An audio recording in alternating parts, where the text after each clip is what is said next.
gole ke hufanga moa I he talamalo whanua ka mai ngahi talawhatapu ko tobe o ku whawhatapu atu pe me polo kalamani.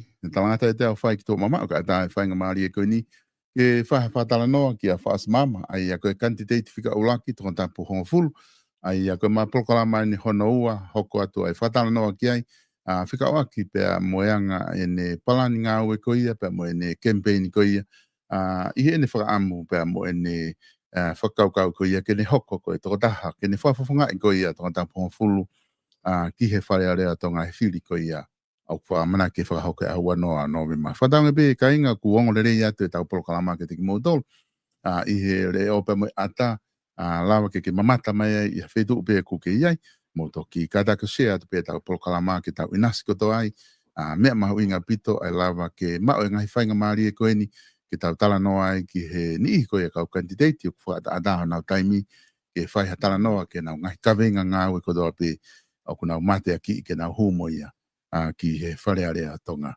Taim tatau pe ko whiawhia ke tata le rei whausi he laine whausi mala tau mau e whiawhini pro kalama hano ua ko ni mou whiawhia ke bea me tongatapu hongo fulu I he whiawhini whausi. Mahobi to solo pe malo ma whainga maari mau sai be to tapu fulu au le ieni koe ke uha momo le pe e apa ku o maari pe me to pe to tapu fulu ni. Koia. Ko time hina tala noa koe he ta proklama whika ulo aki o ku tokolahi apito ai kakai ku nau o mai ai whamatala ku nau whawha ia I he uhinga o ku lava ke a uatu ka tiki nau tolu ai ngahi kawenga ngā ue ku mo whahoko. Ko tuku o ku ke lava ilo I pe ko ia ai natula ku whahoko a ke tau whiri e toki mahino pea I he taimi ko ia ka ko tuku ne a u koe pōpō aki ka tiki nau tolu. Tata te whito ki ho mou lava o whaataha mou taimi ke mou lava mai ke lava whawhatala noa ke mou tolu ko tui ko step ulaku mahu inga ia ke kai ngā I tonga tapu hongo fulu. Tata te whito ki mau tolu ko mau mamata atu pe mei muri ni mahu inga ia tu he tuunga kuia ai mou campaign ko ia I tonga tapu hongo fulu. Kata hoko atu mua e ta whatala noa ko ilope na ta nofo mai e ngā hipui pui tua.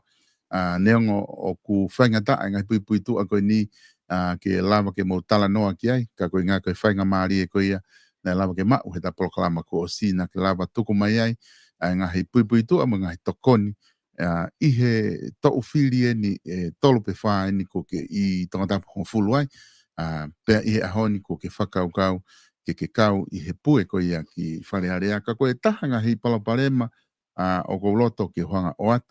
O ku mai foki e he ni I ko tau kau taki he whare area ki nau tolu ku nau talanoa mau pe I he ngahi mea wha politikare nau whehu I mai na nau ai mega teo ni he mau ngahi polo kalama koe o ku tonu foki ke ai pe ni I koe ni ku nau campaigni pia nau ki asi mai ke tau ki tālanga mo kakai he mama he ngahi isiu ko ia o ku tau whainga tā I ai tonga.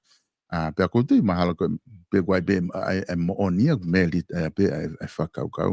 Ka kou wakai hifo mau pe I he tā ue ne whiha hao pe si. O ku ke tala noa mau pe paloparema o whare koloa wha vete I tonga. Paloparema hono kumia pe kono mau koi he kau sia I nā pala ai ngahi pisinisi whare koloa ko taha ngahi te whito I paloparema ia. I he taimi ko toa pia ko whatonga I mapea ho pesi o ware pia ke mention hake ai whi palaparema koe ka pahe ke tau tokanga e pehe mea koe o hake mapea ngai palaparema koe ni ke nofwe kakai e whakau ki ai koe hau hinga lahi o ke mahu inga I ai I he palaparema koe ni o whare koloa o ku kei taimi nai ke tau kei whenga ai ka inga tonga he ngai kolo ke whakafoki mai ai pisinisi koe ni ko mau ia ngai kolo lahi ai tongana o ku mei whare koloa se ai nā tāpe. Pa ko ke uhinga ni ko ha o tau whihi ka ting nā tō ka ko whihu ia tupe I he nā o ku ke whakaukau e te ahi ha whaunga e te tau kei malawa ko hai whaunga te malawa ke tau lawa e te whakafoki mai o business whare koloa ki o tau kakai tonga ko ngā he ko hange ko to hijack e business ia ko ni o ave ia pure ia me he matakari ko ni. Ha whakaukau ke ai whas. Malo bito salo. Ko maari bito Wangi ko level be, wangi ko kihanga pe ko lau mai whakaukau. You can read my mind. Ko taha ni, e kawenga ngā ue, da rahi a aku so. Nau pehe au ia, ko te tukanga o atu. Ako mahina bito whi a wholoa mai mo laloto moe. Moe ngā ue kono ke whakahoko. Kihanga ko o mai tō mua. E rika te whakalo e ni ai. I waloto e pe au. E solo, ko e hake ko mea na ke lawe ki hei tau ne whiha. Nei taimia na mohe mo a hake. E mo isu ko e ni. Ko malo ke mea na fulai te ko anga o ngā ake o base Facebook ka o tapa kehe.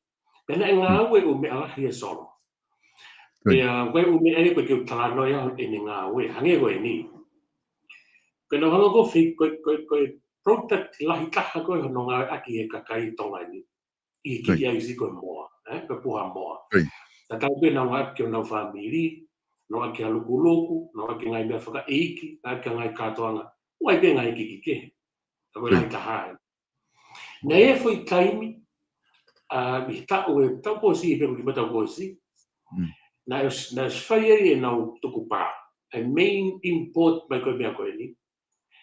E waha ape ai moa o a moa me paanga e tolongo furu tuku pe koe maolunga taha ka o panga ni mahiwa. Koe tai mini panga fitungo furu. Ono hiwa fitungo furu tuku. Aia, sai. Na taimwe na honga mui i, koe ne liliu peha price o ha mea whatu pake. O hanga o ani Facebooka. Ka honga whihu ia. Pea, matui wau waima kau ngā ue e kau mori e tai mini pe kau tonga. Nau sio pena toro pesi. Na hora toro whakahoko ki kau ouna. Tai si pe ko mafuri price ko a hau tonu. Aia na ngā ue ia.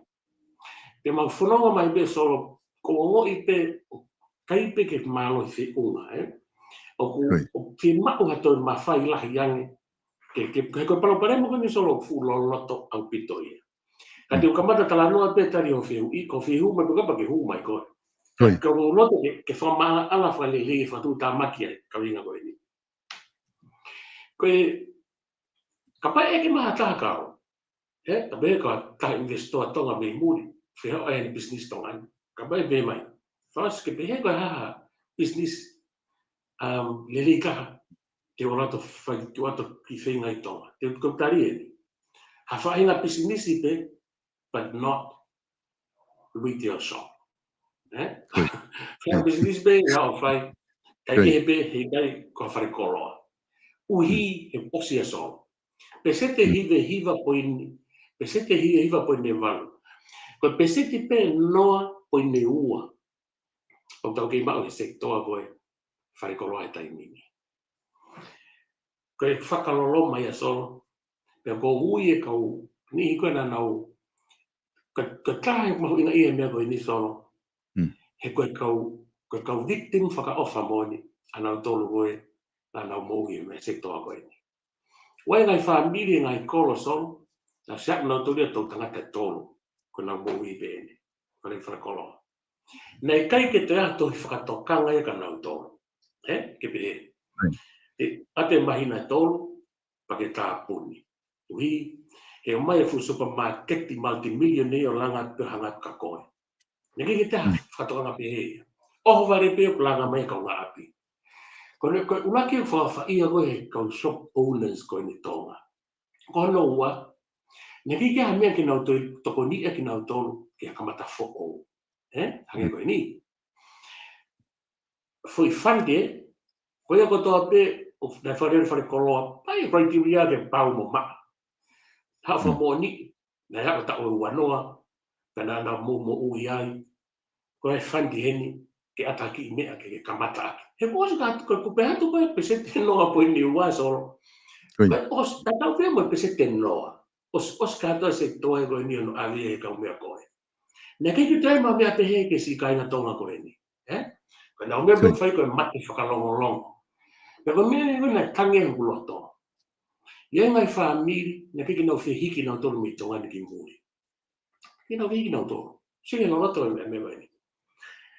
Kiki they had no choice. O se kiki no to ila no tolu. Na no tupu hake pe ko na mo uibe. me bena na mo ia fua ke kavenga mo me ke. Koi. Instant te hoko me ka me ko os. Hanga holo ke ma hanga au. Ka ke lava te fa me. Ko me pe koko, os fe dala ka mo me be. O se ka shop o na heni na mo ia na tamai me na fa o hoko. Wa mo kui na tara mai.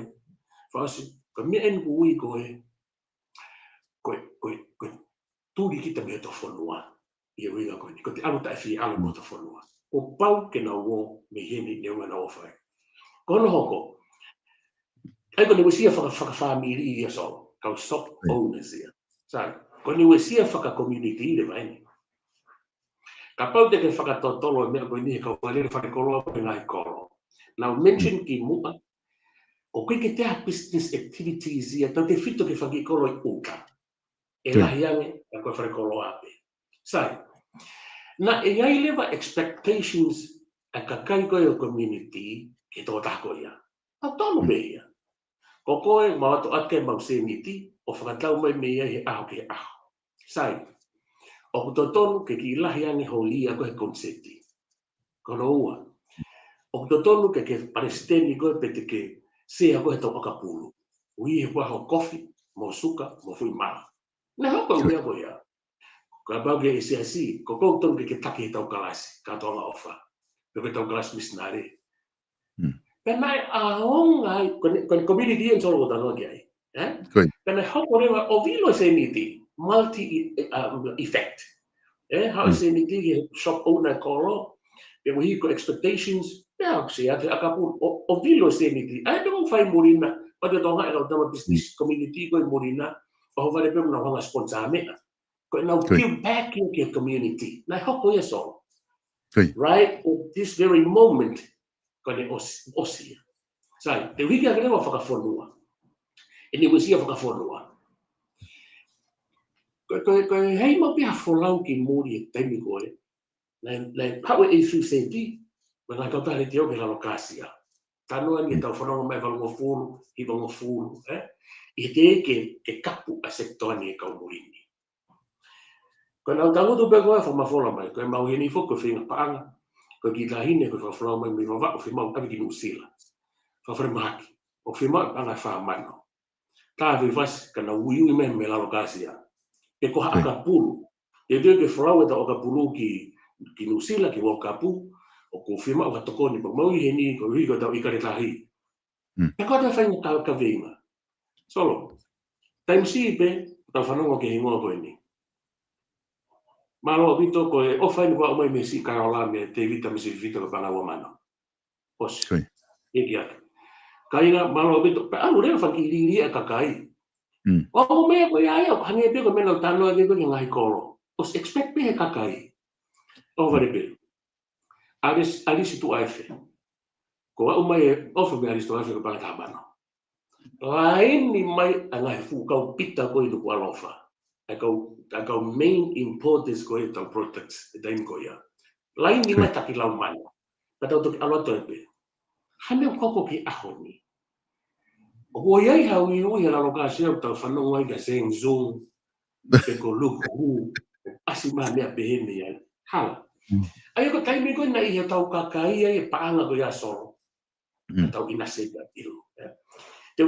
Ko tano ni solo tano shallow be te ki wanga tiki ki ai ko kui ko tataimi e marino be ya te to falo lota taimi ke ai ko mate ko mi helo fa family ala ke helo fa community ko ni alo ki helo fa fo no ina pe kai mo to ke to la via e la sponsor ke na to wa to pe u tim ko u committee ki ka shop owner a ko ya to wa alo ha to be na to ke te ai mai le tio ko tala mai ana ta e ta ko alo fai pehe ki ta e ko grupo alo fai pehe ki ko new owners ko ni ko ta me ata ni ika sa from mama o mu aka inga pehe ko tala no ani kulano lano laulano ikai ko ki pehe dia ko tala no ani ko ma abe ko i fa ta ke ka venga sa ko fua ka victims ia e nga uno mai ko ni ko shop owners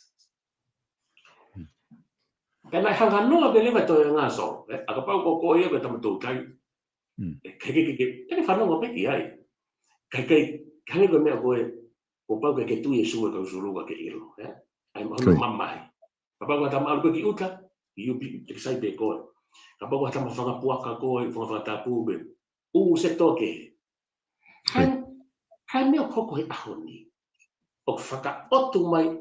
Hange koe solo ke tala noa koe i ngai fitu ko slota. E fitu ko whakaponga koe whakamonu mano. Koe nau whaka otu mai. Koe mua mai, koe kau shop oula. Ko na wala he kai mini ki ngai sektoa keke. Whare kai. Ko na wala ki he testapolo. O na o si ala ki whakapuaka. Na o si ala ki ai. Koe tau ngahi kupesi. Na o si ala. Koe ngahi ala ko ni solo whakapoto. O baka umari e ki na ulaki. Keke tu. Koe o whakapoto. Koe ni hange te hahu koha ka Amerika mea. Pena o ki ala te koe, alunga fua no mea whakalaiseni, no mea whakapepa, ma unga fua me konga kere, hange okei, no slava ke nau hanga manipulate u mea ka toa o red lines, pena fufozi, o take over.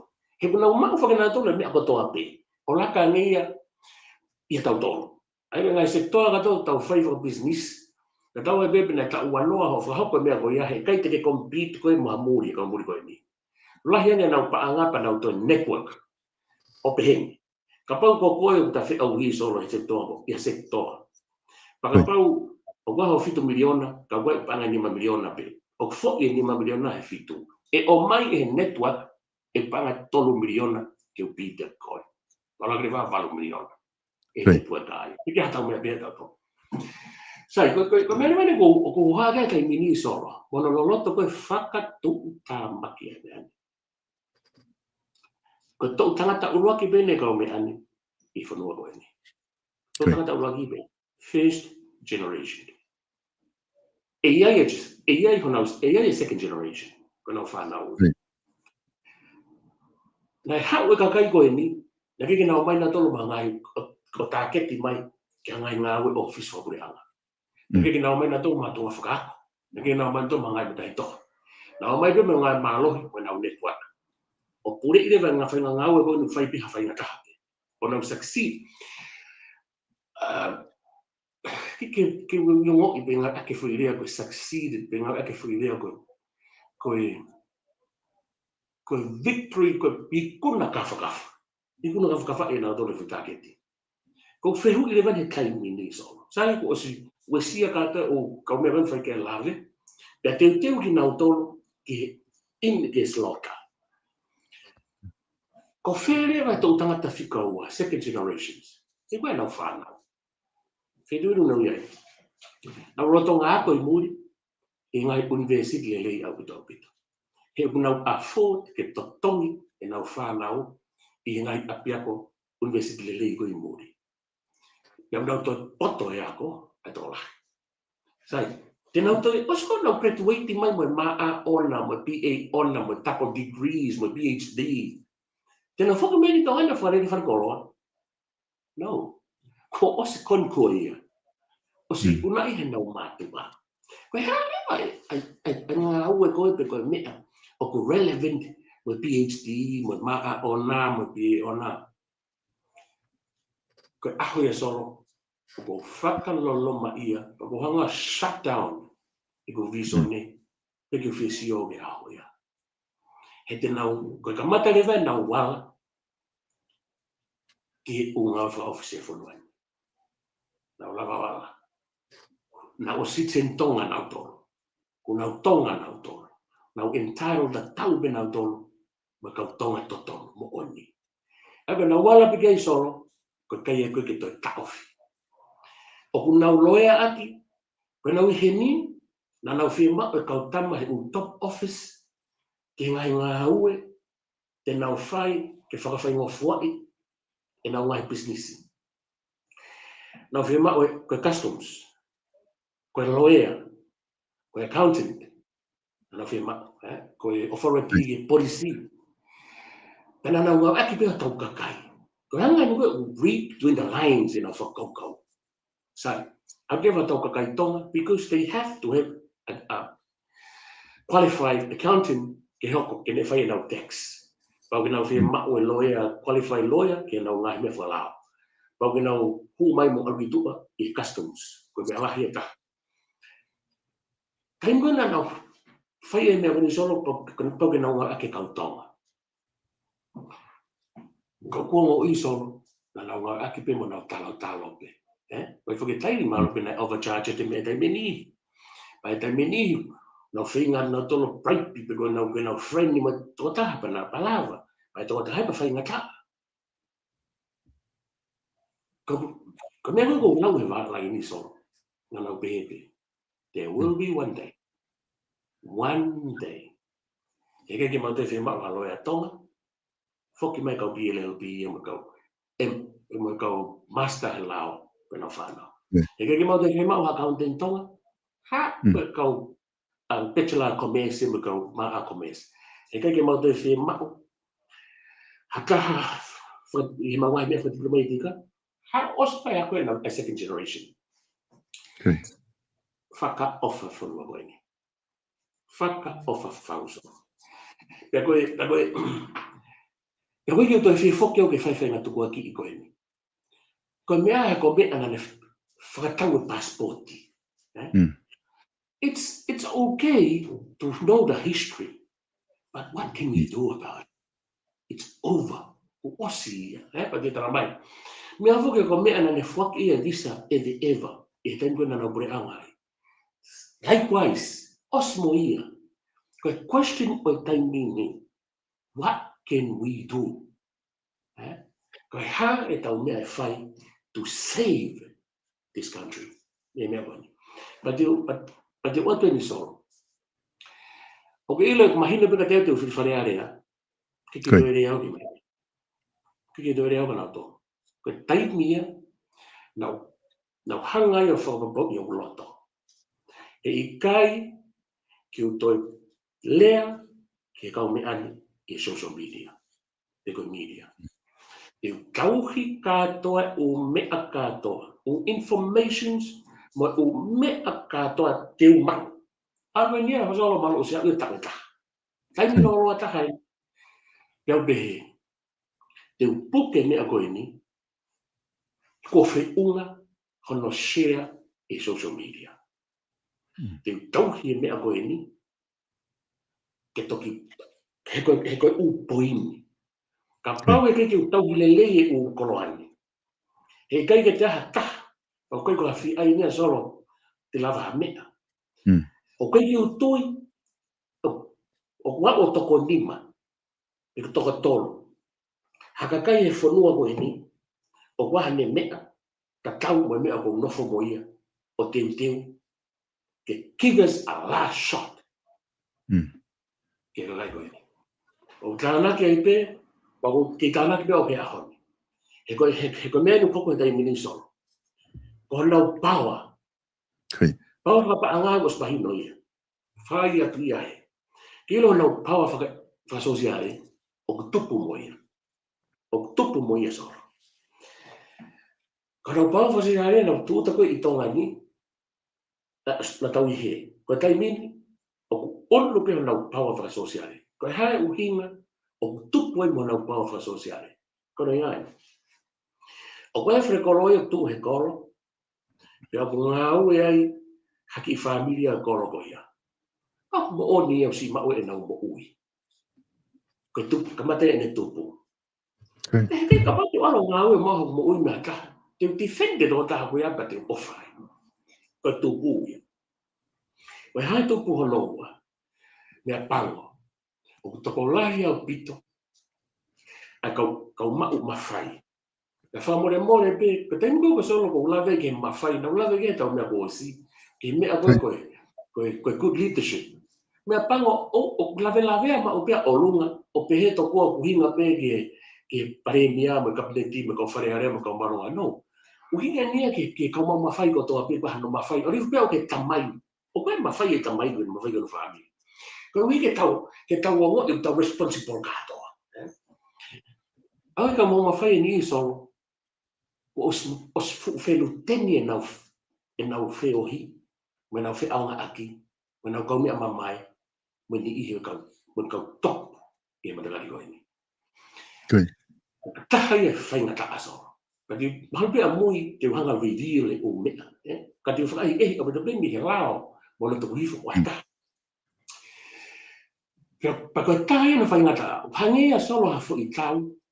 O eke tau lato tau. Tau bihe tu mai whaahi koe ai. Una whalani hina hina. Ka tau tini. Una whalani kolo kora. Ka tau lato koe ke tau gama hina hina. Tau seo tau to. O tai asi mai whangi kolo kula ia I mui e. I he lani hina hina.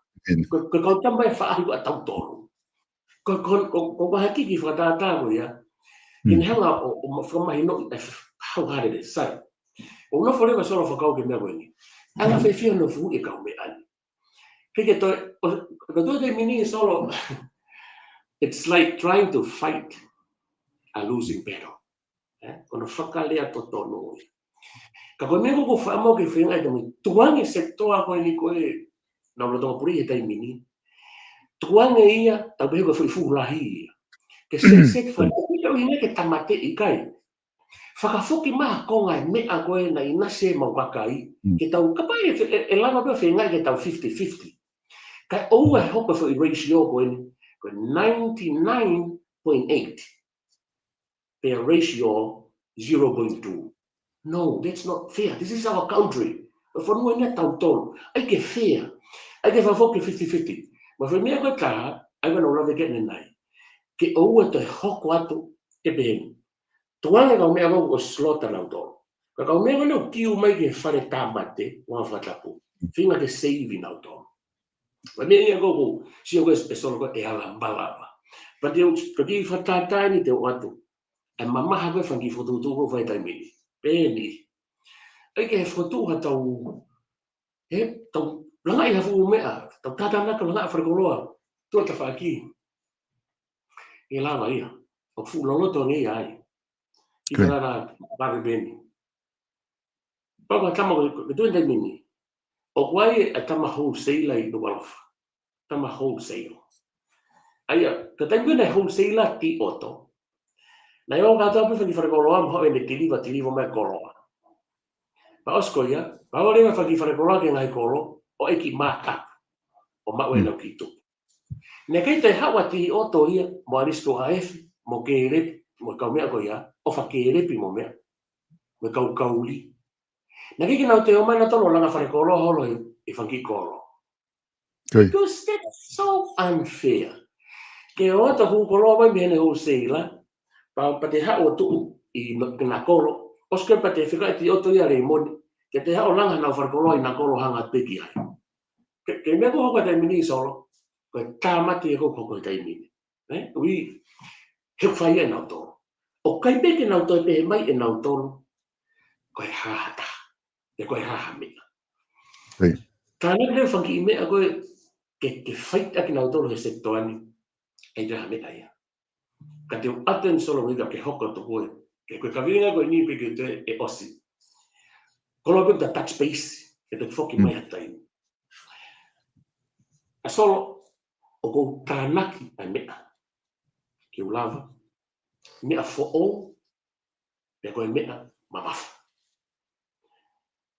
Pe koe mea bia kou tui, o kou ki ai hano challenge, ken hanga challenge, ai kau mea koe ni sektoa koe ni. Koe u mea kātoa koe ni ko arise. Aloha o eke whaue lao, koe u mea kātoa, ia toki mui mai pia tokoni. Ke te hane ai. Koe mea koe ni o whekau ake mea koe ni mai whai totonu, mai whai hala, mai corruption.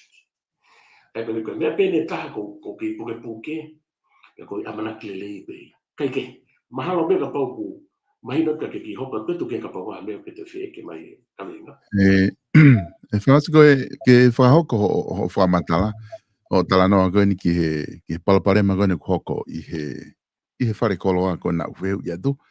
Alo ki whakau, ka au whoki ki he, o kuai whoki, ai mea whamamahina e, o ku iloa I aseria ku, o ku ke mea ipe, o ku ui koe ta lost generation. Ani koko unau whepaki koe me kau apo, pa koe ke uhinga ene, una tula tatau koe whare koloa. Ka koe uhinga, na e tuku noa ai mea koe ni, I he taimi koe na e hoko ai, Ko nea o mai ko ke taimi ko na lau to haka ke pe ko more ko to na to tangata ko whakamove te nau whanau i palapare maga ko hoko. Ko me bene ko hoko ngai au ni o ku mea i beha tau kai ngā tonga nau nofi azeria. Ka lahi taha ka kai kon hana dole funa na unu na to nofo he vao kai mao i loto kolo e mo mea e ka kai ke. Koe palapare maga ni o whai ke tala noa koe palapare ma mo onia. Koe mea ko mare ia he whamatala ke whai e whaos. O koe ke o mai pe koe whai nihu nau sio pe sai pe koe whare koloa. Koe sai pe koe tāpuni pe whare koloa sange sai nāk maa. Ngata pe e nau tala noa i he whare koloa pe ko sai pe kumati pe ki whare koloa ko koe na koe whare koloa lahi ia. Sai nāk taula pe tō lue holo i loto.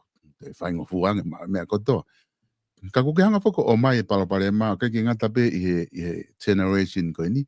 Koe te siot ke te generation no noua. Pe whe nau whanau ko wako i muri ko hai nau mea e whai ki tonga.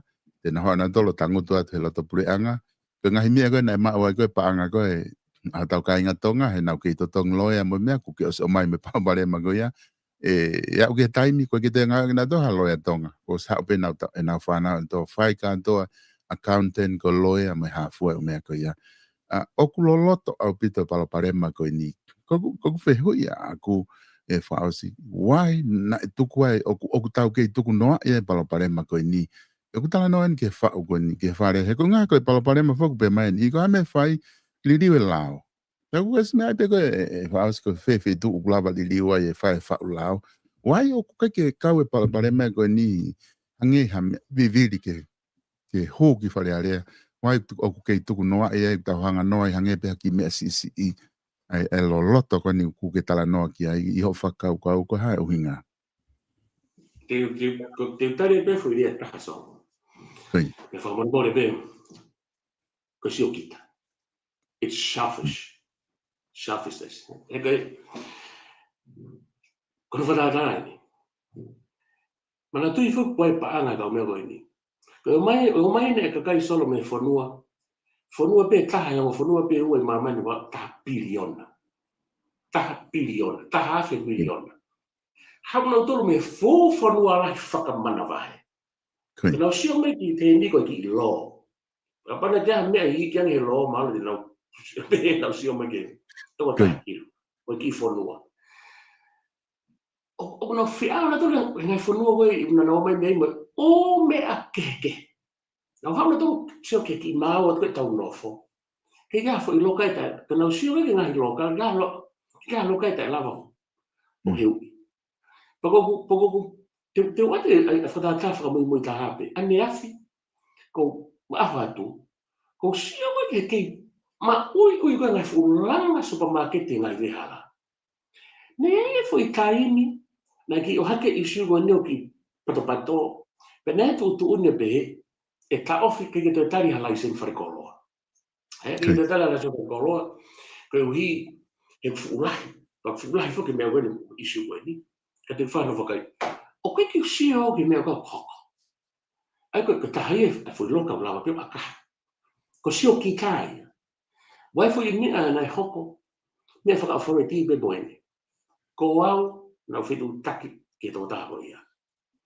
Men whiwak mutu au. Nai aho pe ua no trial e mea koe. Me whainga mea o ni solo whi mau ike mahina taha o no trial. Tai malawa. Ke whakapapauti. Pea mo profession. Pea mo professional hono ngai aki. Ako pe ua. Ke ilo to eke te ni hoko. Mai excuse ke. Tō mahino ki au. Taufi. Ke te hoko ate. Osi au ia tengo ia. Ko be. Ai whainga ka anu tau I me ani. Ai ko tai whai toto nui. E alote mori o atu o se niti. Ko nau kome pia mahino pa ko whai toko taha ko koe mawhai. Nani whotu mai whai ski ngo ke whai. Ke trato. Ko ne osi ia. Ko ne ala to koe o ate. E solo heto I kai mai ka pau ko wahe ka u. Tau pēhe koe wahe ko top wages tonga ni koe ono mano. Ka ato panga taha kiru. E wholo ni ko whakamooni. take 2 seconds ke whakamoni ka ato panga tahakiro. Me ka polo ia o vahe ko ke mau e tau. Koe ne tau lawa haria. Ai ko selfish ia. Sai ka au, mau panga tahakiro. E de ne sio mana ke impact ko poko. Kai ke ne ko sio ki kai. Ko hinga ko tolo ngai me ko ni. Pa ko hinga ne ke lava me ko ni whangatangata. Sio kita pembe he kamata o wang mai ke. Ko pau ke whaito tono. Kai ta ofi ka kai, mo mea una o mawhai he ki whanua vare, ilo reke reka, loto siki, hono whai hahia, ke nau o mai, me fu whanua, whakaivia, i he mea kotoa me. Ako ko kari wale pa te uki tāna ke te me solo, ke whakapalanisi pe. Tono o bita o pe he, he ni te nau pe mai. He koe ai ke mauto e oki whe. O pe kia whakaloa se ina mo koro, ua. Ko ai usai kau se aina, na o mau langa whakaloa lahi. Ia lahi e koloa, pia maa, pia maa, pia hava fuoloa. Kia au solo, io, mo oni ia. Ka kia te au, ka pate tau hanga fua, mea koe pros and cons. Kono o lele ni mo tala mai. Te utalat, ka tau tagutu kau ate u, ano u fatu utamaki. Te upore i ha whainga taha e whanuani, te umaloha. O kuno no e pro kalama koe ni ke talaku e, ka te uri e toe. Ko ke spanao tua taha whare koloa taunga talo e tau tupu, ko ne ave a kiki ai sihe ne poloka whakawai he nau topu kau. Ave peo lige sawa, au nau kau ai. Te kia tātonga pehe ia. He kuongo i he tonga ia, ko e ke whawhanga ake hono toko ua mono. Mo ne whae mo ne tonga. Te ata pehe. Ko uri a peki mea puka e taha. Ka hila kau ka heke mai, i he ume a kai. Ko nau, pakatahi salo mea te uto kanga lahi ki ai koe food security. O ka pae au, ko palani ngā ue wani e solo mai o mea ko ke te ua ke whiwharerea koe ni. Te utaratu pe, koe kai kua santungu. Koe te reu lai whamarwai. Koe food security solo, mana tui ka peseke o no noa mea kai groceries ko tau kai whakahau alwa tau ke whakoroa. Whaka puta matwauria. Ko pekatau e vai inu. No ngai katoa whoki. Ko mea koe ka pau, koe mea koe ki mea mau, koe mahuke hake a pui whangawhatapu, koe sio atu e customer, o mulele pe sawa, i he bloka anga puha mua mo sipi e loto sawa. Koe hina puka koe ki maari, maare ai pe e ki ha mai. Fefie u mea o ku loka au pito pe ia, o ia tau ilo ki ai. Mai o mea kai, ka pauna tau, na kiko ha issue, ka pai e setting ai priority solo, ki mua hao e kamea ni. Ne kei kau e whakarere wharekola e tau whima o viviri o ku kovi, ke be. Si, ai moena ai tau priority, kovi au pito u wharekoloa. Kai, ne kei ke pehe. Na tau lava pe tau tono, o wharafono ngā liai me me whaki wharekoloa tonga koe na ngā o mai tau tono. O mea ko whakatau ai pau. Kei te whahanga au e ke ha reprint my expiry date ki pe koe best before, pe koe. Ko te peko ko si whakakata te kongo aso. Whaasi ko ku kai whoke te whehu ia ai whakatala noa o ku ke whai. Kei mao pe ia e kakai toko lahi. Mao pe ia ngahi social media ai ngahi ata koe ko tuku hake e kakai. Ai ngahi puha moa ku awe ia o laku koe na ngahi sawa. O koe ngahi puha moa o awe ia o tuku he la ai tu ai tua whare he mea pia o palaku apito ia hangia ia tunga veve ke puna holo e ta fai ta ia te tonta o ko taimi ko o fika ak mo me aka yo faka tu ta ma ke pito ko tala noa e fonga nga o fai ni ko ni peto o mai fokia faka ta watu ki tau kainga ai me ko ki tau hanu tau ma ki ka wai mo kolo expired mo ha fu ngai kolo lo i pe ngai ko ke ilo ta to ko ka pa pulu ilo to ko ha nga me ake be ko ayo o ngai mai o ai ki loto whainga kakano koe ki. Ka kehe ka ngahi palo parema whoki o tau sio ki ai, hange koe talanoa ku ke whai, ai mahu inga koe ke toka nga e food security. He ku lahi apito ka kai aku nau puke na tolu, me food contamination i ta tokanga ko ngai whare koloa koe ni ki aike haisini ko umea kai. Ka konga ini ko loto ke atka te koe. O wai whake tau lao da tau he investment. Oku hao ki ai kakai koe ni. Ko inga he ko time ko koe. Oku whea maua he pule anga ia ki o mai haka o investment. Pe aku count e nau tolu e nau tonga. Mo e nau whalere whare koloa. Ko konga ia e nau hao i he lao investment. He oku wha ata whokia. Ko inga ko e tau masiva ma ngai whea mau pehe. Pe aku lava reke nau hao na tolu ki ai. Oku nau i he nā ko investment. Pe alwai pe tok whai li liu tonga. Pe koe mari moha tā tonga ke. Ko hai tu unga hau wakai ki konga ko ia. He kou tui. Ko taha ia e lao oku kau lahi ia ka no o atu koe ngahi. Kau investment pe he niki tonga. Malo so koe ai whea mau ke amente lao. Ai ka taha ia mea whea mau. He koe, o ko investment dia ko mea whakamanai pa koe mea lelei. Koe mea lelei. Tau whea mau ia e tau tōna ko investors. Kanai whea mau ke nau ma invest e o mea ko ke tau lava whai e tonga. Nau ma invest e ngai mea lalahi ange. Sai, tuangi ange ai ngai hotere mo o mea ko ia o ka pau. O hanga nau ko whinga ke maa ataha.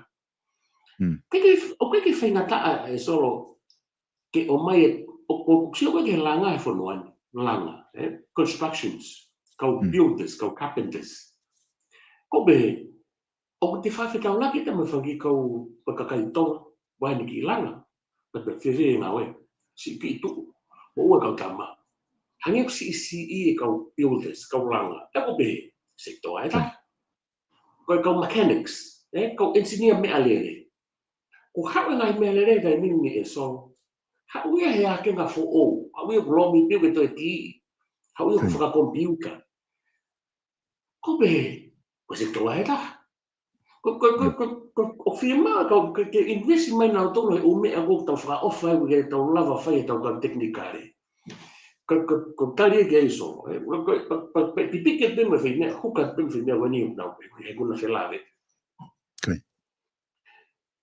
Awa pio hanga he, nama ki a kiu, pe mo taha ka minister, i preanga ko osi, i workshop na whaita tanga motonga. Ina waka au maki isu ko ni. Pea, ko malo e bita ni defend e kau tama. Kau laku poinia. Laku poinia o, kongo i koe kau whatahamu, kongo i aku. Kola tau me lau malelei pang moni o mea. Pana mawhakaiku ke mea mai ni. Ko ne lai pere whaas nei ri mengen ka mai. Ko toi aike ha, kuna o sitsen tonga. Ko toi aike ha, no sitsen tonga. Pea ko si ai pea ngai business. O seiri pea, mai kau tonga. Ko tangle bien. Mista, ko tā te rere mai. Ko fo i whakaaringa lere i lahi moni, na mo whai. Ko pehe o se ngai business mo seiri mai kau tonga. Ko kau tonga mo ia soro uhinga ka atoa ke tō taha pia kuma passport tonga. Hangi a whakamuna. Ko mea ko, si nofa fine e kia whai me lalanga pe le tui vai ni, o whakaukau ke fo i rea ene meri e, parepe, o ia we. Tako ena ko tau tonu piu ka pata ke tau tunu papakiu e whea. I kai, a teo tō me, ngai fuke e pere ko tau kota tūka tuanga le reu si ai, o muri a tātu ia. Si mea loi koe kau mea, ko hangi a whakapūro i koe ke aringa lelei. Ko seiri mai kau tonga, o uhinga, ko sitsen tonga ko toa pia. Hangi e pe iha, kono ai taha, tuku a pito e mo e whakapiko. It doesn't work. He tonga ka, o ko na mo siya, toko taha whi kai mini, ko pangala i taha mini na tō. Te hanga ate solutions o, ke whi konga ko ia. Ko pau, ke tau categorize a indigenous. Ko mea ia, tene tania ki mea koe ni. Tōku au pito, ai hake mea, o ki tala mai.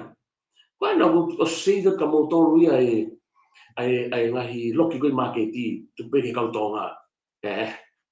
Kau indigenous o whi mau, ke tohi mata a black and white ki ha o mea kai malau ki ui ko nea koe au seivi mai kautonga more ke mamaha ai laulan more ke mamaha ko ki fonua ko ni to takiru o kai ko multicultural country e ki fonua ni nei kai te saina tonga ia ke pehe no o fa tatawa ke pehe ko ko mo kakai ni o lawi Australia o lawi New Zealand lawi Amerika o mafai me tatau ko finga mo ui kai ko fonua ga to ko ia they are multicultural countries na design big pe pera e ako poni o formatala ai uhinga koe o kugle entaro betonga ke ora kia fai pe ha o patukari kia fai pe ha o Britania ka multicultural country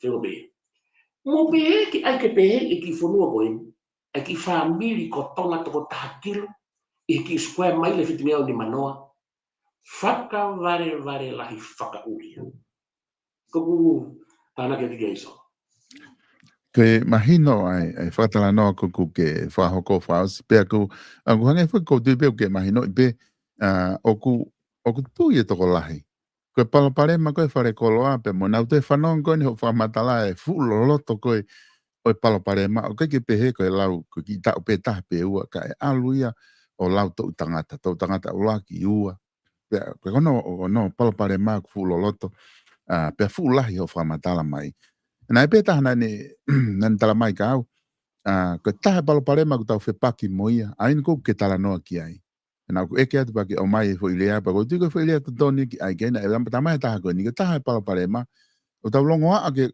ko ka se ai na palo pare ma ke ka se ai na ko na dolu o ko ha mo ha pa ta mo ta alwa ko ma fai pe ko ki te fa no mana to te ui ha si ai na hingo ko si ai na ta no to ngai me ke pe ia ko whakalea e taha koe ni he mapolokalama pe mapolokalama.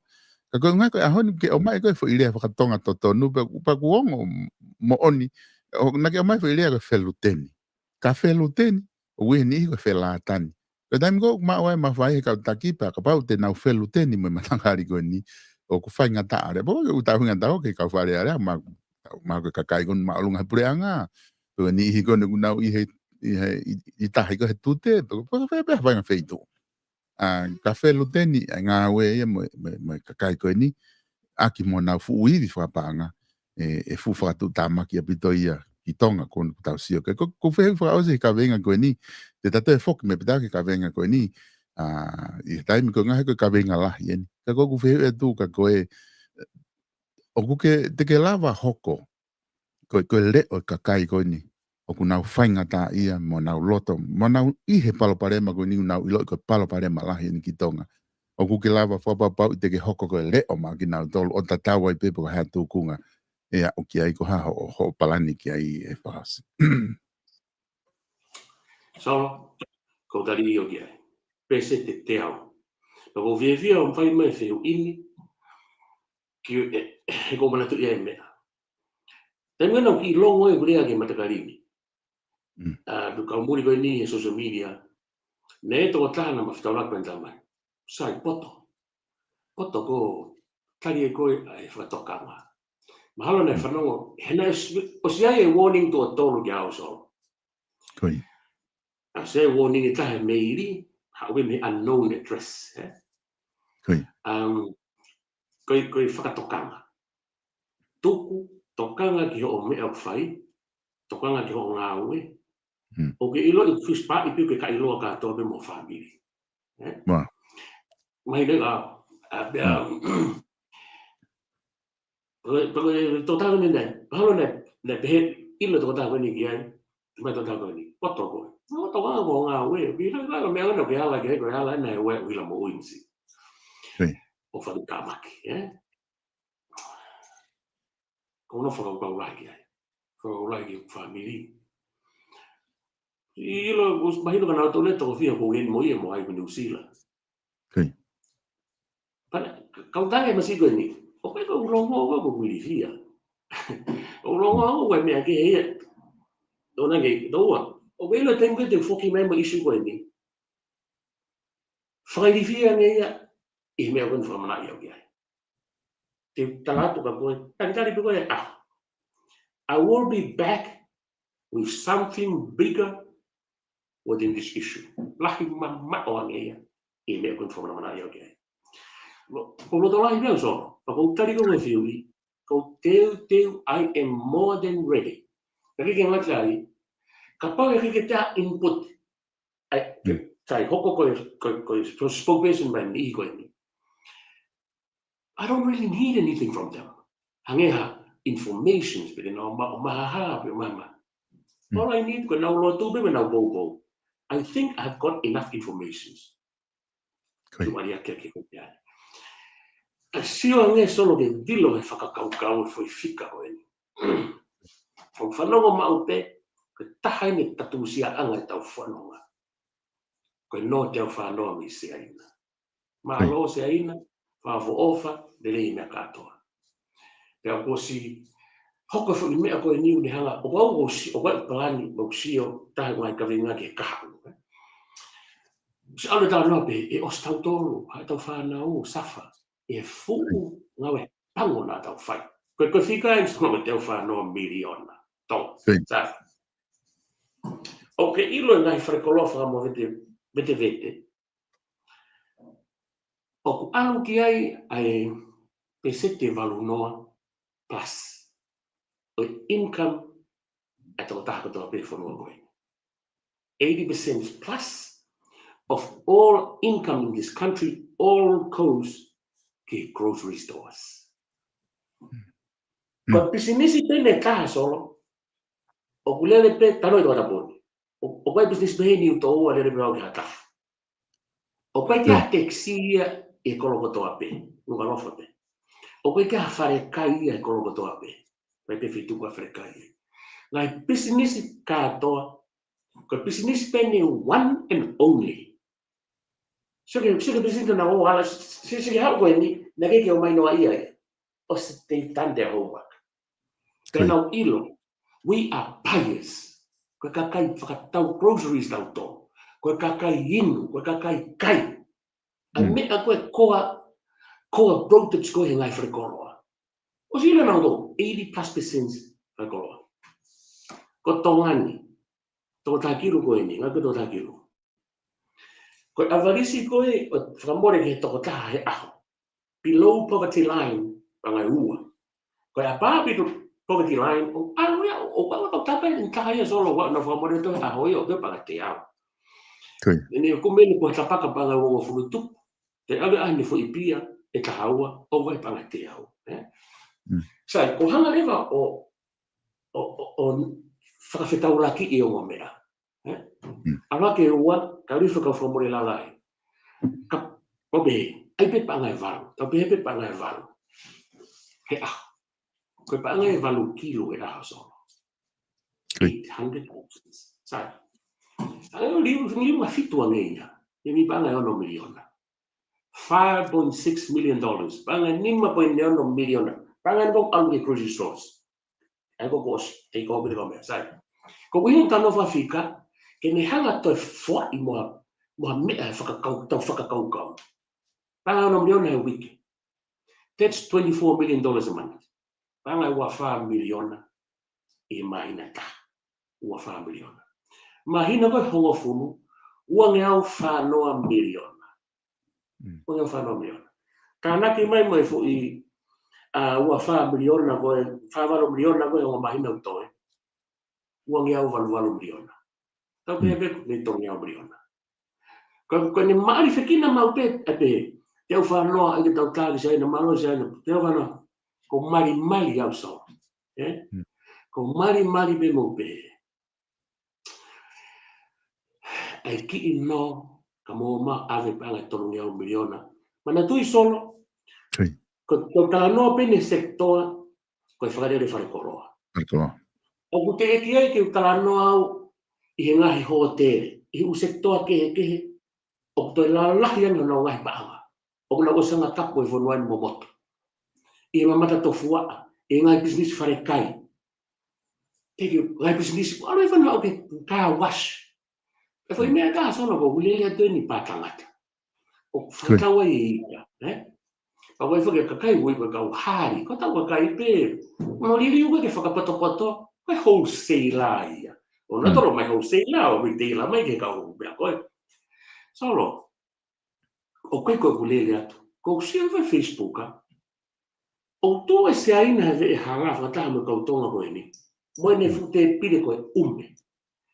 O mo sone ni huki koe sone tau tai. O whoki ma whai ke pio iro. Tau ko si ai kau tamai a heni. O ku ma ulele mea koe na o si ave nga tau pina mea ke si aina. Sai pe kau tamai ia, pake nau kumi ka mea. Ka teipi ka nau si o ai solo. Ko fo ilea pe ni, I spoke it out loud. Ko pe. This is too far. This is getting ridiculous. Ko lea e me hau ki tuka me ko ngutu whangawhata. Ko siambau na wala ke mea hoia. O tō mai ma ki whine e iki, ene ki te pire na toi ala ke ai.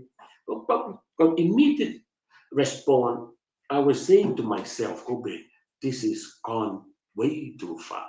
It's getting ridiculous e mea hoia. Mana whakaukou ka ngā whau haku tohi. Me ai o appointment ki anu me ke mbaso se aina. Hange pe kong lau, ko me ene fell in ni e taimi kena whakapapau ai. E te wai hamena. Leave it. Tuku ke ano taimi whaasi. Pio ke mālo. Wana ke information ke he wheka. O ku kai ko alueni o te teu ke waki private. Pe ko hala. Komanda. Pe ko hasatini. Ko alueni ke sayaniti. Ko mea kono ke te ui ko ini. Ko te teu ke kau mo whipaki mo sayaniti. Kakai powerful taha i whanua ko ini. Malu ki live te aki hei so. Ke whaasik mo e taki almo ke he no ko ni. Mahino ka te au whamatala ke whai. Na ke omai fo ke whika. Ai whika ko tānaki koe ki nau tō. Tau hanga noa whakita tole tala noa ki he te au whanoa miliona ko he no.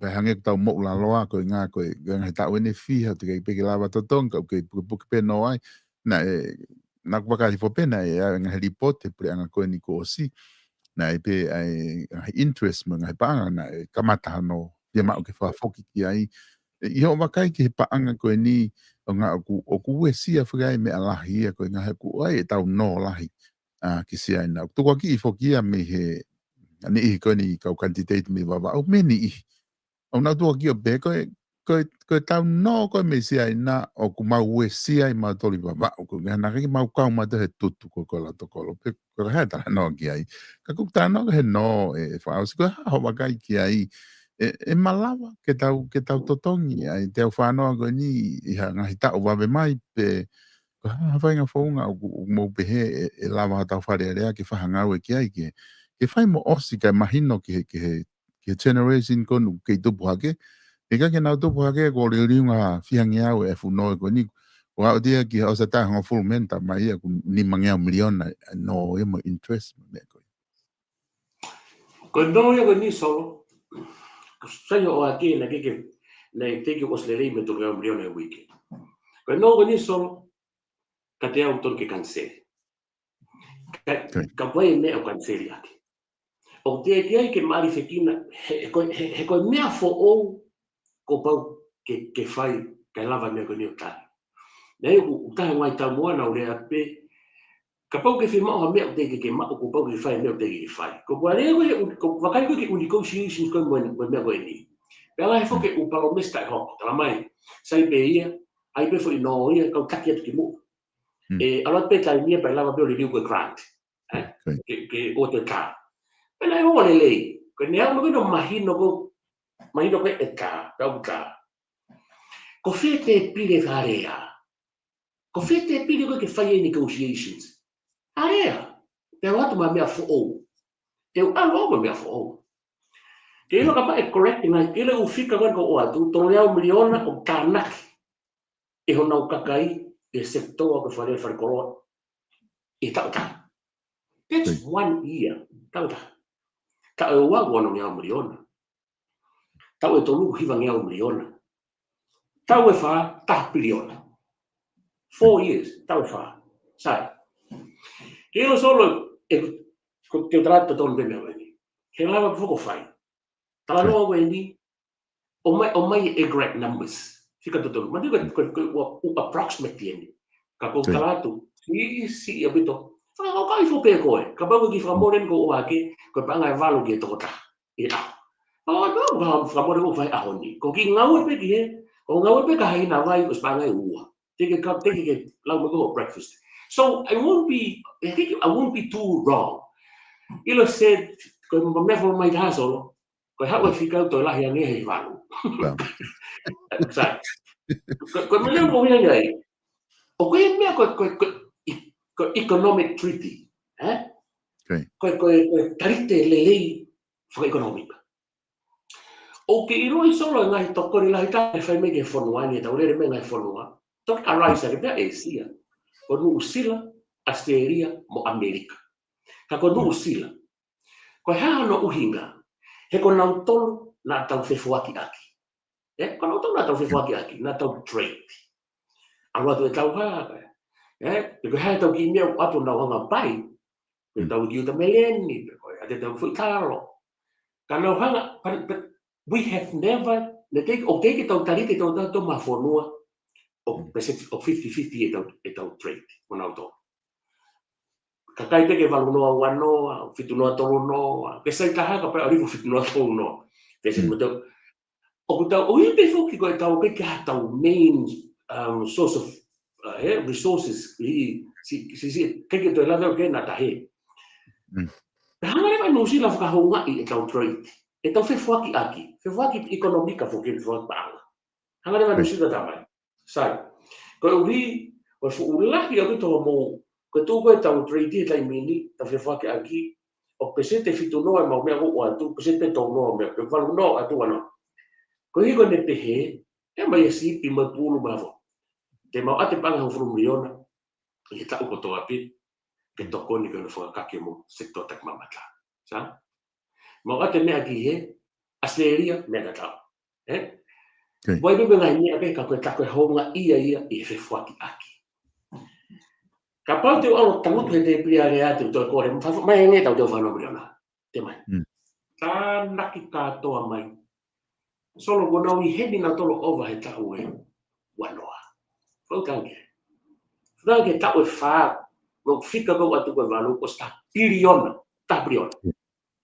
sai o ke te he ia kon se ni sinongo ko funo ko news ko mama ia ko berloto o ke pehe e a loto tai vai. Kau ka aloto tau do present whakalele ai fō pa anga. Lau piriona. O ku whaki e kakai tonga i a way of trade. Ko whatau, ko wharekai, ko te tongi nau whakotere, i o nau matakari. O ke pehe e kei whakamahu i ngā i mahata e hange si o ke te au whanoa, o te tongi ke hange si o ka haki i lo. Ko ku utari e kei sora. Maria pito ai whakamatala ke whai e whas. Ko marate whai kone wā lau kone ko he whanki tokoni ko whai no sila ki tonga wata ki 5 miliona he tau. Pea whai kone wā lau pe tuko e kone ita pea no sila to e nau tokoni. Kai tala mai he me hinga kau kakai a ko me kau economist. Da mai mana tui ko paanga kone ain ko ke tala noa ki ai. O ku tāna ki nā dol me tau kai ngā tonga ko una whai me nau tuku hau me u tueiti ko whai ki tonga he tau ngou me mea o ku ke ofi ko ki ni mai ko hange bea ki whakatau pinati ke tau panga ain ko isi o ni ku ke hanga o hulu ima he whia whini ko ngā kata taimi e whaas kolot peke ke ki highlight mai mua na ostala noa foki ki he palaparema mo whikuki mo ia whaka aho I tonga taponga fulu. Pena uhinga e mātuunga ngahi service na ke whai, na ke hiki atu a nuku alofa tu upe I halatahi. Ke ngā ke ofi ke kakai hina kasa mo whare koloa mo ngahi business behe, ke whanki I whia mau ko ia mo whia mau bivili ko ia. Ko kwehu ia ko ni ke whakatoka ke ta proklama hoko. Ko hahanga I whia mau bivili kehe, whakaloku fua oku whekuki, pēr mo tonga taponga fulu, oku ke sio ki ai, o ku kei fia maulahi pe ke whahanga au e kiai, Ko ngā ke ki tuku i ai ke lama ke wakai ke hatau kai ngā, ta toki foki mai he ta proklama hoko o lere e fo i ngahi isi uko ia. Oi ko si foki solo e fihu na tula da tau na tari ko ki e fihu ko tona ta ko fulu ha no fi mau i viri mai afua. But I've got to get good leaders, good honest leaders. Ko a honi de tali foki fu se dese ka banga fu tali taki ka to formatala to inga. Fa da tau ki o fihu i te ko ha to me go fi mau. Te ade fu se dese ni so. Show us. O kono mariube, show me, don't tell me. Ako lo awe ke tonda pongo furu ko kakai. Ko me go fi mau ko kakai tonga ta pongo furu so. Show us, don't tell us. Ko le lei be fa matawa ai. Me le lei. Ko ko fa matawa. Ka ko tu solo. Wa o kakai ke tu uma. Ma lo e ma fa matawa. Now, can you please show us? Ko ia solo. Ka te wanga whakaloto hatai mi ke, pa te pila vele ka te ki ai. Ko o si ongo ia o solo, ko o si ongo ia o ko loto ke lea pehe mai ka kai whaosi. Can you please, don't tell us. Please, show us. Ai, ka mea, ko kongo ire vai, mano mawhituki. Os mahina whi mau viviria no tapo furu. Ai no furu. Ngoue, tautai, ko yongo main ia. Ko main sort of income ia no tapo furu. Pea, ko ne hike koe me ai, awa kerewa ki ka tau ka tānoa income, awa kerewa ki he ako, ki mai nabe mau inga koe tokanga ia, he ko income lelei, mau i he ako lelei. Ko ngoue lelei, e mau ia, e mau ha mea ngāwe lelei. Mo ngau whakata. Ko tau tai lelei ko mea ka tau, osi i loia. Tau solo hono whakamatala mea ko e ni tau ne rua noa, e lahi ange ai. Ke pehe, e kai pehe mai e ka inga. Wha osi, we have had enough. Tell us, telling us. This time, te kon te mau mat, kon te mau, ai mo tau kanda tau ono loa, te kon walu loa taimi. E mo tua. Wha osi, o mo tua me la paha pe ko hoi, can you please, before I die, can you show us? Whakaha mai ai solutions. Ko whehui koe sona pehe. Ke pehe koe hama si e whakawhi mau i vire no tapu o furu. Eila so, ko whehui ne ahoni. Osi, o ke pehe koe hae solutions. Ke solo vai, e whi mau i vire no tapu o furu. Te u atben so, ke ngā ke tuu pehe ngā tuu taki ki e kahau. Whi ne e ua whakawhi. Ka ko lau eni ko fuakawa. Ka ko sa ia o hiki. Ko hika pake ki o whai ki ai, ka ko tau te a eni. Te mauhanga whangari ware i koe i mainstream media mo media whasosiale. Ko hi te mau mai, mau ki tau hibia mo programa mo solo, te mau maa tae ke whakangari ware i ki koe, ke hoko ko luma mo whabiri. Kono ua. Ko mau evidence, kena ke rea aki koe fuakawa, ko fuakawa. Ke whakailo koe whakamauanga. Kono inga solo ai pehe, e fulolo e tau e whaia ke hok tau tea. Ka pate hu ki whare alea, ka mohanga puaki ha mea peheni ke kai tonga tapu o fulu. Pakai ki o whai ki ai. O ke loto ke nau pehe. Osi pe, whai mo osi no taimi, tau e wha. Ka tau liki tua. Fulolo aia. Fulolo aia. Wai u whonga i te tui a keo ki tua vāpe. Koe request mai ke u whakawhisi, voluntarily. Koe anga toka ki whare alea, ke sea whare alea, ki u whakawhisi. Koe angi pen, tohi aia tohi kangi. He ko men solo o ko tui, ko mea fo foki ko rat mo ia. Foki ki o kawinga, ka mea fo te ki inase kakai, mo te ki mau kakai, ko pau ke whai e lita se mea te ki nau whai. Ko mea ni ko wala pūre ke ka pau e whiri au wharearea, o whau wharearea. Ko inga ko mea ko sio matau mo whiohi mo i ake aho. And I don't want to see that again, o ko. Ia te visio kia. Ka pau, a wari pia kuangi whineiki, Vete, ko mau buat pas, anak lagi ve. Masih, os mata mamahi mai be. Masih. Kau oma faka mo ua haki me ake ai mau luku. Kau hame alai. Ikai ko mau ki komiti. Kau mau ki komiti mau turiki kai ki fine. Kau ke mau oge. Talamai leva hingoa o mau mafai. Luku ke ave ke hingoa mau mafai. Famore more be kau ke fai tu ke ata. Mati ko tano ini me aku ke fai. Pure kia. Oh okay. Kemudian over bem. Hai toda, não me leva aí. Foi tudo boa. Para todo mundo de manoa porra todo então ali tá. Qual é assim? Se qual é um como que todo ai. É coi mau que hau ai. Como falou vai mau me vai ser niti porque todo ni mau me punga me official me qual que mau que cato. O sio beso. Que le me gato ga solo. Hani a fili ni panga hiki fa kau. O hiki me mo be. Kai ai ha aho. Ia whainga maari ke o maho whainga authority pehe. Whaka apa ko mea lelei be ia soro. Paguanga peka kai e ki ai.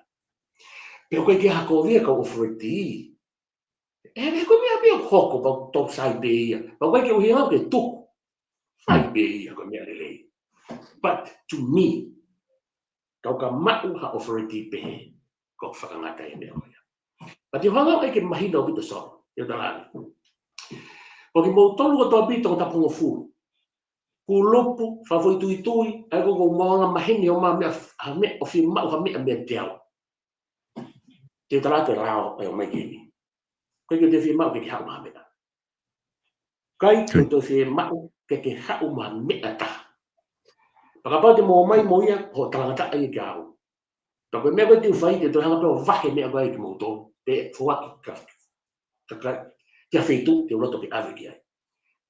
Paka tatau pe mo ala ko fa kau ka alua tu ka me a piako a kolo o kore atu.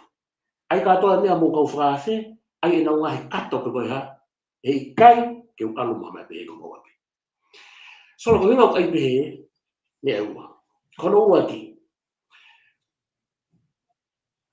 O keke ke malo he kurupu ko toa pe e mo famili ko toa ke nau mawa mea pe he. Kono ua. Ai ke tatau ka toho mo hau. Ke lava pe a sione mo mere mo pita mo ana. Hia o ke tunga koe ni. E pea mea ki moto. Si sai koe nei maho mea ma mea. O ia. E ma wai foke ki umu ke ma mo ia. Te mui asiat. Ko kanga ni bako hanga ko lau no toa tu si tala noa he lalo mei mo lalo fau mo fitu. Hea ni kata ikita. Si. O ne mawa ki puaka. Ai riva mau ki kato ka mau alo. Sa? Hanga he hala. O ta ofi.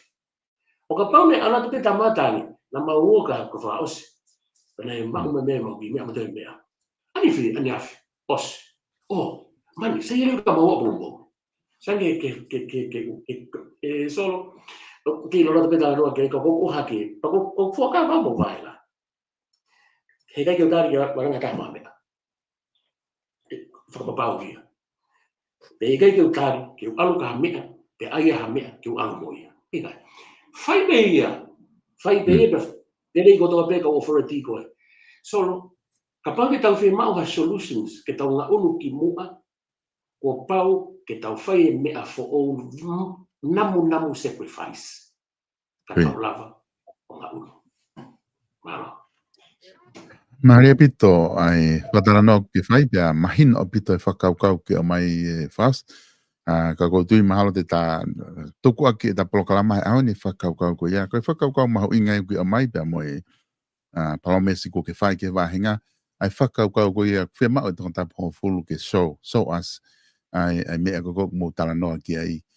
Koe ke nau te whia mao talanoa. Ka nau whia mao ke whahanga te ki nau tolo mea ko koe. O ku whai ai masiva. Ili te toki hoko atoai i he polokalama ko ia wikahau. Pa wa me o ke loto ke whakakato ki whausi. Kata mawa he ahon tato ki hoko pe taim tatau o i wikahau. malo ke to so whakasi pe po ko e sote ko ni ko tu ia tu loto nga lere mau ki mea whakaiki lau poaki pe ke me whakaiki ka he kau fine ngau I makia ke koloni mo lai fai ako. Au ko ahon ne fo foto kwa ngi ki flag ka to waki. Ya ko lanu ko flag ko lanu ko sta ko ilau. Ya ko ki so te ben go to ya tu ki fo ke proclamo ko ini. Ko to lanu bene ko of anga ko ta po fu ko sta ko ilau. Au alfa ka lanu ko sta ko ilau. Ya mo lanu ko green peas ko meli no ki light green. Kaina o me mai ke proclaman. O ko fo mo mo te be ko to. Ke mo fo mo ani mo to ani. Ka pau ia I halea, ma whawhatua, e ke tāu o whakaukau, e ke whamoremore e ni moha matuani. Ko ngā tāna pe ngai whiinga, ke whakawakwa I ngai whiu, pe mai whamatā, ke au tōna ke te motoro. Ke tā pakina mai big motoro, ka I ngā tōta pōwhuru katoa pe, mai ngai whamiri, ke mō mao mai whiawhilelei, aro pita mō mea mai, ka mō mea. Malopi to fas, whamalo atu I he lavalere I koe e proklama ahoni, whamalo atu te mo tolu kainga hange koe ko atu e fas mama, I he mo kau mai moki mau ano mamata e proklama mono se atu ke te mo tolu, ka mo pouria tau toki whilonga ke taimita tau pe, o e whewhtu si te, taimita tau pe, pia mo e proklama hono tolu, pia mo e candidate whio laki, tongata pohofulu, fas mama, ka mo pouria.